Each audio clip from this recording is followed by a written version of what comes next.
Freya. Mid-game, probably the Eve, and then Bison siya na lang siguro yung late game. Facilitator siya para sa Mountain Shocker, give out information para sa ibang mga members. But here's Blue Pickup para sa kupunan ng the Huns as they will try to figure out kung ano kanila magiging sagot doon sa Hylos, which I would say is a decent answer to it. Kung body check lang ang gagawin itong Blue.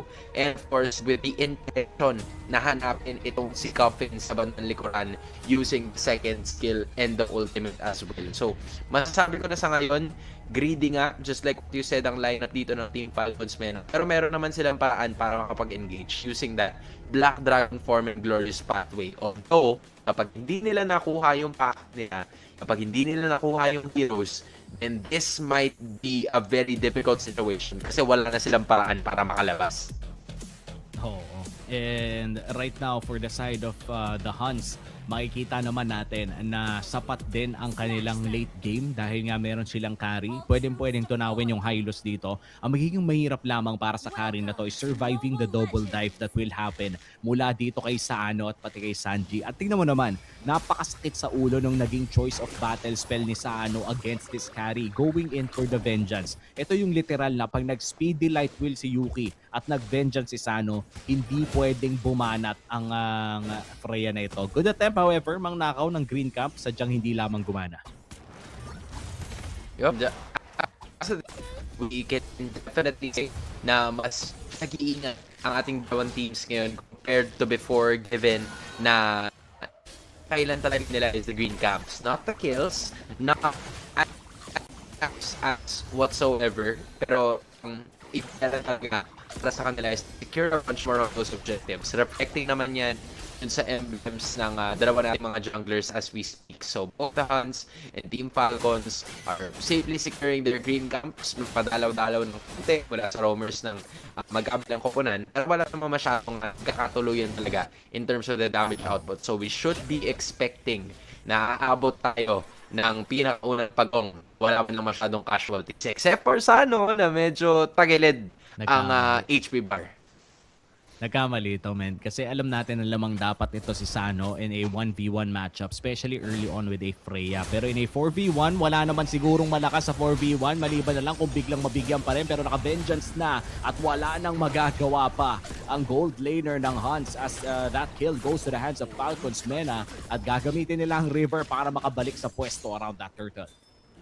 Yup, that was the best case scenario to happen para sa teams. Sure, Sano was placed in a very difficult position, pero ang ganda ng gawa ng Mena, just shifting their attention towards the carry na hindi na nga nakapag-flicker, or kung may flicker man siya, hindi niya talaga ginamit completely because it would be a waste of time. Ang maganda naman para sa the Huns ay nakuha nila yung turtle. So, I would say it's still neutral. A kill dun sa baba that would have stopped Yuki from scaling, but a turtle to keep them in the game.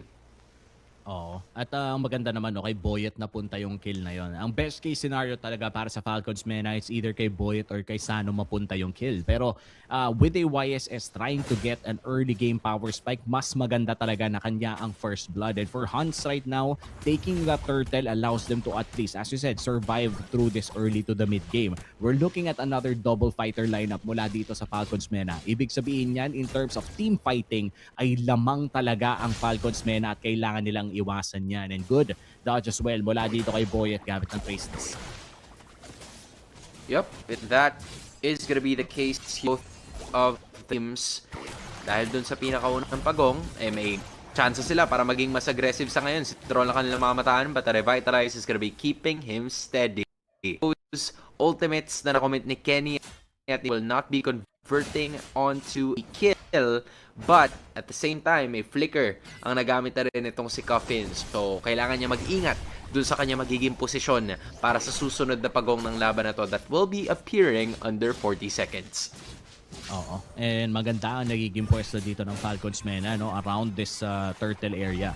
Considering that they are also running a Freya gold lane, hindi kailangan pumunta ng agad-agad yung Yuzong na ito. Pwede pa siyang mag-farm ng bahagya at humabol na lang with a Black Dragon form. At mukhang alam din niya ni Bangkay kasi nag-aabang na siya for a cut.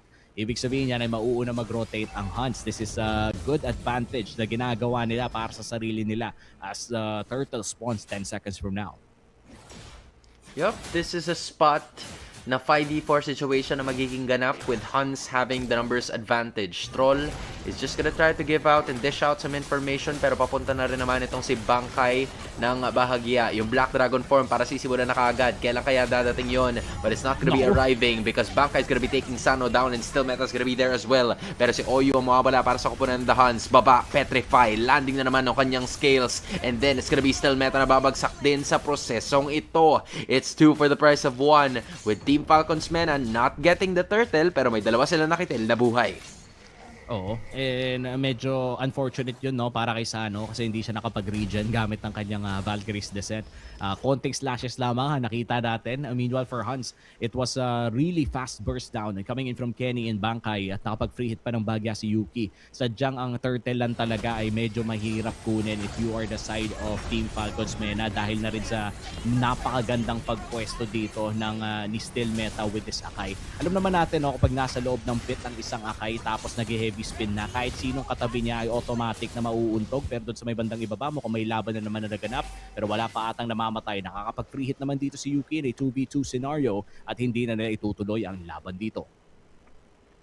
I gotta say, Troll has done an incredible job para at least detect yung mga potential rotations na gagawin dito ng kupunan ng The Hans. He's been doing that for the first 5 minutes of this game, pero sa may banda itaasan doon naman yung heavy spin. Ang target nila ay itong si Sanji at malalatagan nila yan ng damage completely. With a flicker mula kay Kenny para makapag-moonwalk palabas in that specific fight. The Hans was able to make the most out of it. Ang susunod naman nila ay itong purple objective na punta kay Boyet pero may laban na naman silang i-commit. It's gonna be the others trying to force it as well. Pero yung glorious pathway, yun na yung sinabi natin kanina. Wala na siyang paraan para makalabas as soon as he commits that one. At medyo malungkot to, no, if you're Team Falcons dahil lamang na lamang dapat kayo at this point of the game. May YSS kayo na 2-0-1, may mga side laners kayo na parehas fighter, which means that you should be winning yung mga team fights na ito, pero nagagawan pa rin ng paraan ng Hans na makakuha ng mga panalo because of good plays coming in from Still Meta on this Akai. Yung last 2 turtles ay napunta sa kamay ng Hans pero mukhang ibibigay na ito. That's going to be a turtle going to the hands of Boyet at wala masyadong trade na magaganap mula dito sa Hans. So that's a good decisive maneuver mula dito sa Falcons Mena. Yup, pero kung sisilipin mo naman yung mapa, meron ng wave na nasa bandang itaas na kailangan ni clear nitong kupunan ng Team Falcons Mena, but they have been making the most out of the trade so far by securing every now and then. Unang pagong na nakuha nitong Team Falcons. Meanwhile, Hans is in the first 2 as may Torre kuha na. So, Team Falcons has to find a way para din sila ng mas maraming object because of how aggressive they have been. Si Oyo yun na nakaan amalan ng damage courtesy doon bitawan itong si Boy joining the party is and the glorious pathway is not an X para makalapit ang Team Falcons. No casualties for both teams. And crucial item pickup as well coming in from Still Meta. Makakakuha na siya ng kanyang chastised pauldron with significantly less than the damage coming in from Sano. A 2v1 scenario here. Pero mukhang si Bangkai pa ata makakalamang. Sanji goes down at si Still Meta ay maghahanap ng play against Sano. Sano still has the vengeance available. Nagamit na rin ang Valkyrie's Descent. Valkyrie slash papasok at palabas. At mukhang hindi napapalag dito ang The Huns. Nagkamali ata ang side ng Team Falcons sa pagpasok doon sa may bandang ibaba. Yep, it's a series of unfortunate events. Gosh, kasama na naman malalatagan na damage itong si Troll. But Yuki's gonna go down as well. This kills in favor of Boyet and the others, pero hindi na siya makakadus sa damage nitong si Bangkai. So that's 2 for the price of 2 as well. Pero merong trade na ginagawa ang Team Falcons. We talked about errors kanina. Na ngayon ay unti-unti nilang nababawi. Sanji is joining in on the fun every now and then. Pero si Sano, kahit na hindi niya nagamit yung ultimate niya, at least merong paraan para maka-add pa rin siya dun sa damage na binitawan ng Team Falcons men. Oo, salpukan talaga yung naganap dito sa mid lane. No, napakagandang mounted shocker mula dito kay Boyet right after that great real world manipulation coming in from Coffin. Actually, sobrang ganda ng real world manipulation ni Coffin doon.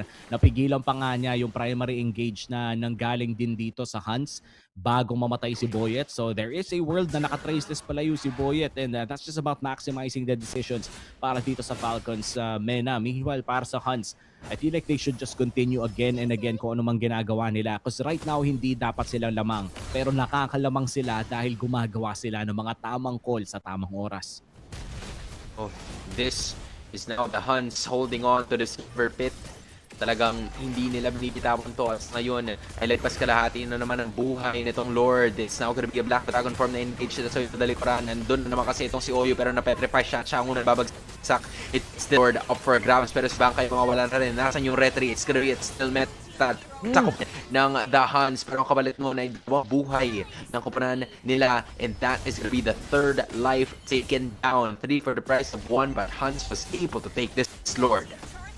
And the Falcons men won that trade. Kahit ba sabihin natin na nakapag-lord dito ang Huns, sobrang daming nakuha ng Falcons men. Sa mid lane nakakuha pa sila ng kills at mukhang hindi magagamit ng Huns yung lord na ito dahil agad-agad din itong tutunawin ng Falcons men. It's gonna take a lot of risk and a lot of effort para dito sa glue na ito if he wants to extend the life of this lord. But right now, I feel like hindi niya gustong i-take yan dahil pwede pa nilang gamitin yung mga upcoming minion waves in the mid lane and in the top lane. Pwede nang sukuan itong bottom lane na to pero mukhang ayaw pa rin niya sukuan. Gusto niyang hanapin si Saano goes in with a Valkyrie Stash. Masasapian siya dito ng stick at mukhang masasapak na rin dito ni Bankay. Kailangan niyang iwasan yung ilalim na yon pero mukhang magiging effective ang call dito ni Oyu. Mamamatay lamang sa real world manipulation but that's in XP laner for a roam.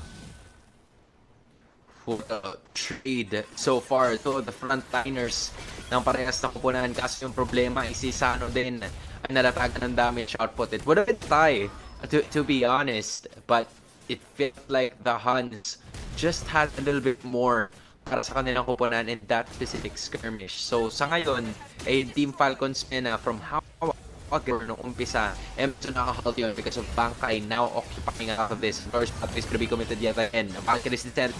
Bib naman na napapalibutan at si Sano nakaramdam na naman ng damage. It's the Grace Sanjay na may ipis na Ibadal Koranen. He will be able to pick up Kenny pero siya rin yata ang malalatagan ng damage from Buhaya before Bankay was able to take him down. So with that, it's a 1-for-1 and it's Kenny for the price of Sanji.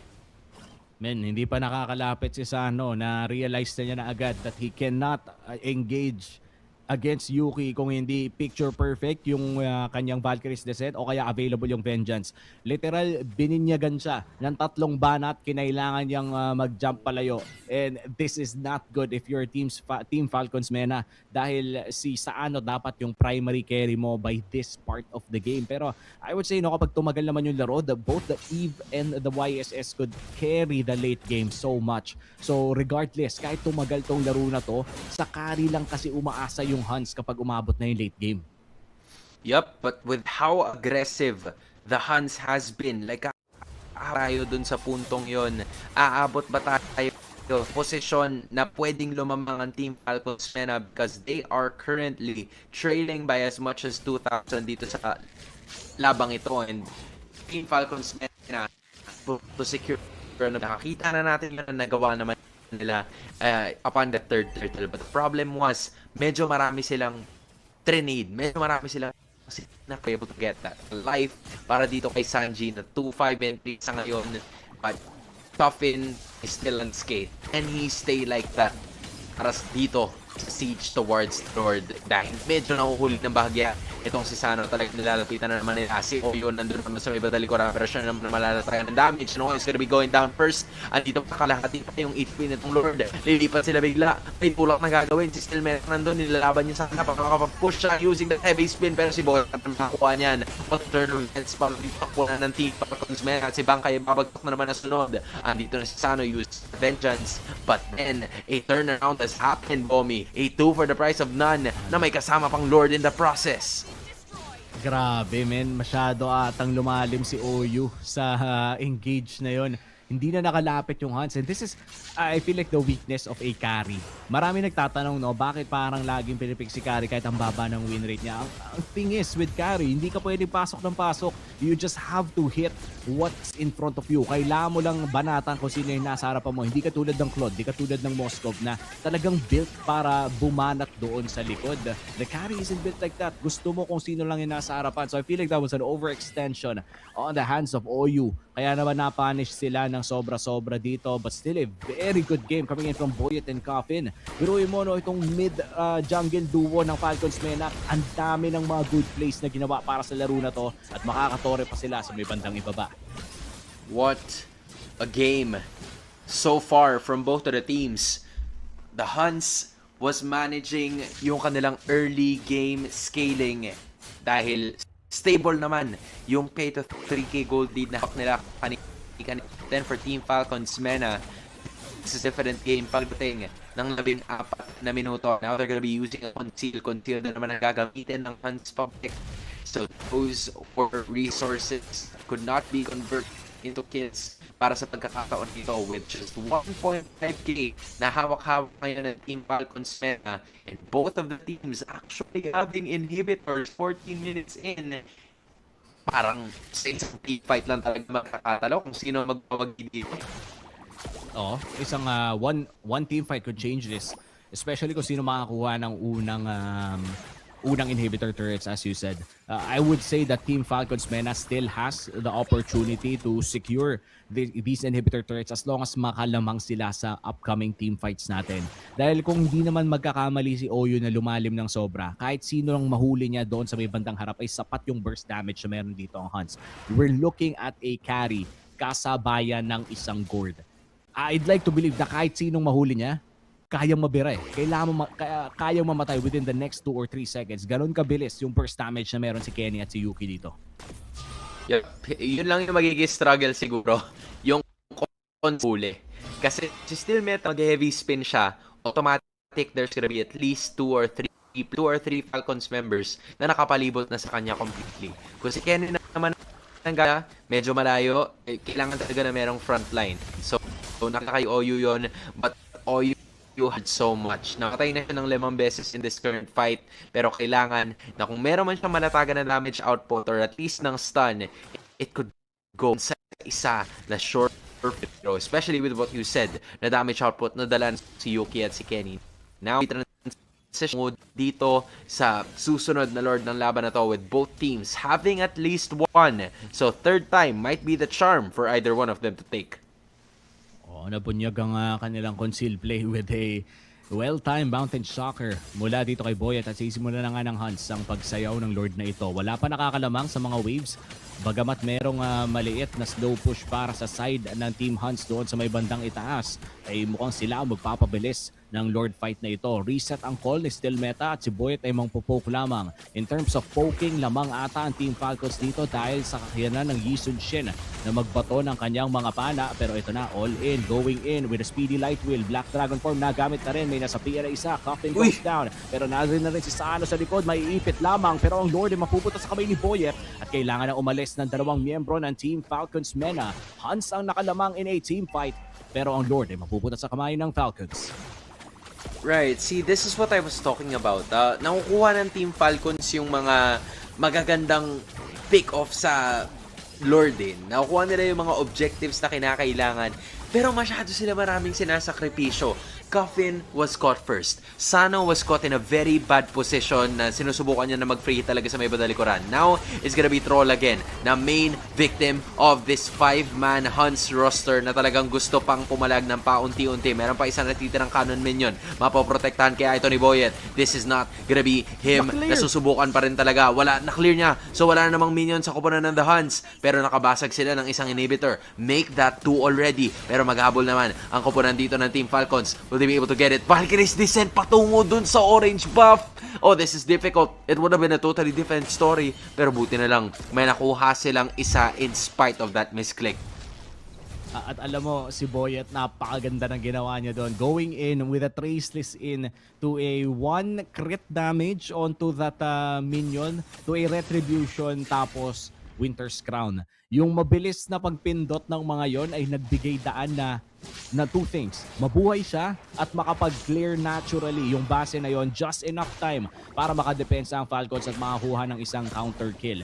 And sure, that was a good play. Pero na damage has been done for Huns. 2 inhibitor turret ang kanilang nakuha sa laban na yon. In 80 seconds from now, lalabas ang susunod na Lord. It's already an evolved Lord. At kailangan pa nilang isipin yung mga waves na paparating. At this point, you don't have to look at the carry. feeling ko si Still Meta yung kailangan matahan dito dahil hindi naman nakakabanat yung carry kung hindi nakaka-set up yung Akai na ito. Yup, it's either the Akai or of course the again and again and again na makikita natin na ito. Kanina, lamang ang Team Falcons Mena ng 12-10 kills pero dahil sa clash na naging successful para sa koponan ng The ay lamang na sila ng isa, but we are almost nearing a point na hindi na rin magmamatter and so far, I don't know if you'll agree with me, pero kaya yatang gold lead develop between these two teams. You know, halos 2K, 3K lang and na hindi siya ganun ka-significant because of gold leads every now and then. Parang kada isang minuto, lilipat na naman sa kabila yung kalamangan. But there is a advantage para sa The Huns. Pabagsak na sila ng dalawang turrets. And for Tons Mena, it's the storm. Doon ay nasa pabor yung spawn ng Lord sa baba. They can worry about this moving forward. Oo, and mukhang hindi na ata makaka-contest pa ng mabilisan dito ang Falcons Mena. Naglinis pa ng wave sa baba si Boyet at kita ng Huns kung nasaan ang jungler ng side ng Falcons Mena, which is very important as ang call dito ng Still Meta ay i-reset dahil nga lamang sila sa mga wave when it comes in the mid lane and in the bottom lane. Malayo-layo pa ang kakayurin ng Falcons Mena to have an off-lane chance against Huns dito. Kaya naman reset na naman ata ang call ng Huns. Papapuntahin sa side ng Falcons Mena. Falcons decide to hold this. Babanata na, trace this in. Kinailangan mag-mounted shocker palabas, masastun ng Mystic Projectile. At si Oyo na ata ang bibigyan. Real world manipulation, nagamit na rin. Forces out the flicker from this blue. Si UPM at si Speedy Light will not turn to the Lord. Ang call ng Huns at itutuloy na nga with the Mystic Push, landing on to 2. Si Troll na ata ang isusunod. Si Coffin ay nasa pack. Papasok si Sano doon sa likod. Vengeance is available pero heavy spin ay gagamitin para manggulo.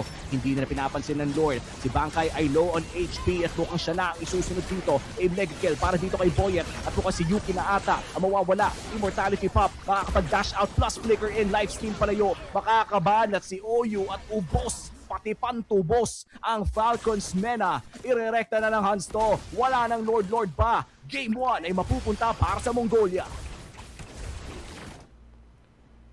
Again, the seesaw battle